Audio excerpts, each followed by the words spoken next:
సాహితీ yoga 30 days weight loss online class లో join అవ్వండి. మీ అధిక బరువు తగ్గించుకోండి. క్వశ్చన్లోకి అడిగారు. దాన్ని కూడా ముమ్మాటికి మేము ఒక మాట చెప్తున్నాం సార్.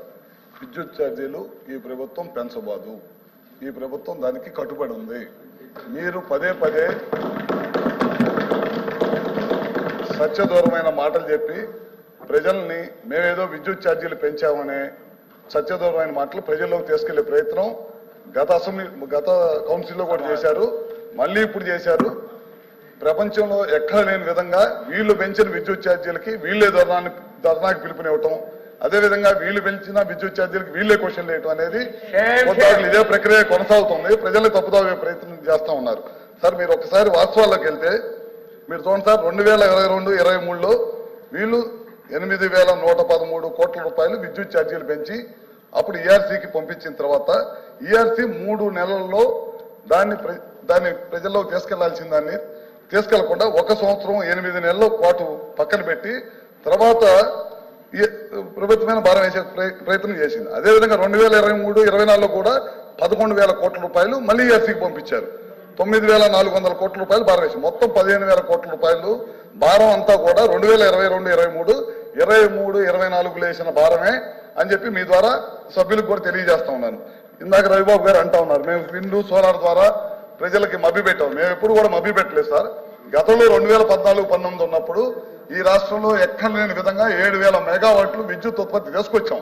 తర్వాత ఇలా ప్రభుత్వం వచ్చిన తర్వాత పీపీఎల్ రద్దు చేయటం, వాళ్ళని ఇబ్బంది పెట్టడం, విదేశీ ప్రతినిధుల చేత తిట్లు తినటం, ఈ రాష్ట్రానికి రావాల్సిన ఇన్వెస్టర్ని తరిమి కొట్టడం, రకరకాల కార్యక్రమాలు చేసి విద్యుత్ వ్యవస్థలను అన్నింటినీ కూడా సర్వనాశనం చేసి వాళ్ళు ఇక్కడికి వచ్చేసి సత్యదూరమైన మాటలు చెప్పి ప్రజలని నమ్మించే ప్రయత్నం చేస్తున్నారని చెప్పి కూడా మీకు చెప్తా ఉన్నాను సార్. అదేవిధంగా ఒకసారి చూడండి సార్,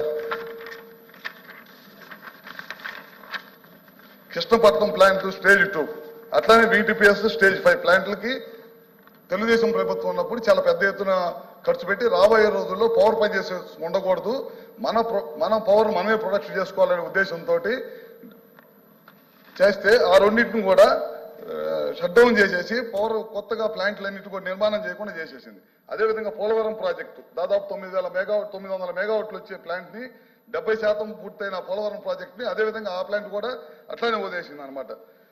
దాదాపు విద్యుత్ సంస్థలకు సంబంధించిన డబ్బులన్నింటిని కూడా బెవరేజ్ కార్పొరేషన్ కి మళ్ళీ చిన్న కార్యక్రమం చేసింది. ఇట్లాంటి 1 కాదు 2 కాదు అన్ని కార్యక్రమాలు చేసి విద్యుత్ వ్యవస్థను అన్నింటి కూడా సర్వనాశనం చేసిన విషయాన్ని మీరు ఒకసారి గమనిస్తాం సార్. ఈ ప్రభుత్వం అధికారంలోకి వచ్చిన తర్వాత పూర్వవైభవం తీసుకురావాలనే ఉద్దేశంతో ఎక్కడ కూడా ప్రజల మీద భారం పడకుండా ఉండాలనే దానికోసం విద్యుత్ కొనుగోలు గతంలో 9 నుంచి 10,000 కోట్ల రూపాయలు ఇవన్నీ షట్ డౌన్ చేసిందే కాకుండా 10,000 కోట్ల రూపాయలు ఖర్చు పెట్టారు ఓన్లీ విద్యుత్ కొనుగోలు మీద, షార్ట్ టర్మ్ పవర్ పర్చేజెస్ మీద. మా ప్రభుత్వం అధికారంలోకి వచ్చిన సంవత్సరంలోనే ఈ 10 నెలల్లోనే 60% విద్యుత్ కొనుగోలు తగ్గించేసి మన జెన్కోని కానీ వీటిని కానీ సమర్థవంతంగా నడిపి ఎక్కలేని విధంగా ఈ 3 నెలల్లో ఎక్కలేని విధంగా పవర్ ప్రొడక్షన్ చేసిన సంగతి వాస్తవం అని చెప్పి కూడా మీ ద్వారా తెలియజేస్తా ఉన్నాను. అదేవిధంగా తయారైన విద్యుత్ వేస్ట్ కాకుండా కేంద్ర ప్రభుత్వ సహాయ సహకారాలతోటి బ్యాటరీ స్టోరేజ్ని కూడా తీసుకొని త్వరలోనే స్టార్ట్ చేయబోతున్నాం. టెండర్లు కూడా పిలిచాం, త్వరలోనే స్టార్ట్ చేయబోతున్నాం. ఇదే విధంగా ఇందాక అన్నట్టు విండ్ కానీ సోలార్ కానీ పిఎం కుసుమ్ వీళ్ళు వద్దని చెప్పి వెనక పంపించారు. పక్కనున్న మహారాష్ట్ర కానీ కర్ణాటక కానీ పిఎం కుసుమ్ తీసుకొని చాలా పెద్ద ఎత్తున పగలపూట రైతులకు 9 గంటల కరెంట్ ఇస్తా ఉంది. వీళ్ళు లెటర్ రాశారు కేంద్ర ప్రభుత్వాన్ని మాకు అవసరం లేదని చెప్పి. ఇవాళ ముఖ్యమంత్రి గారు అధికారంలో చేపట్టిన తర్వాత కూటమి ప్రభుత్వం మేము అమ్మటే కేంద్రానికి లెటర్ రాసి మేము ఈ రాష్ట్ర ప్రభుత్వం పిఎం కుసుమ్ తీసుకుంటామని చెప్పి మొదటి విడతగా 1,00,000 కనెక్షన్లు తీసుకున్నాం. మళ్ళీ లెటర్లు రాసి 2,000 కనెక్షన్లు తీసుకున్నాం, 2 లక్షల కనెక్షన్లు తీసుకున్నాం.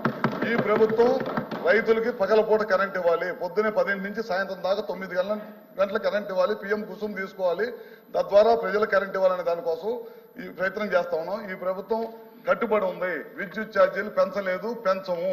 మీరు పెంచిన విద్యుత్ ఛార్జీలు మాత్రమే ప్రజల మీద భారం పడింది. ఇది ఇప్పుడు కాదు చెప్తాం, గతంలో కూడా చెప్పాము. ఇది పదే చెప్తున్నాం. మా గవర్నమెంట్ అధికారం ఉన్నప్పుడు 14-18 ₹1 కూడా పెంచలేదు. మీ ప్రభుత్వం అధికారం వచ్చిన తర్వాత గడిచిన 5 సంవత్సరాల్లో 9 సార్లు విద్యుత్ ఛార్జీలు పెంచిన ఘనత మీది. మా ప్రభుత్వం ఎట్టి పరిస్థితులు మా ముఖ్యమంత్రి గారు కానీ మా కూటమి ప్రభుత్వం కానీ ఎట్టి పరిస్థితుల్లో రూపాయి కూడా విద్యుత్ ఛార్జీలు పెంచమని చెప్పి ఈ సభ ద్వారా సభ్యులకి ప్రజలకు కూడా తెలియజేస్తున్నాము. సుమన్ టీవీలో మీ పర్సనల్ అండ్ బిజినెస్ ప్రమోషన్స్ కోసం కింది నెంబర్కి కాంటాక్ట్ చేయండి.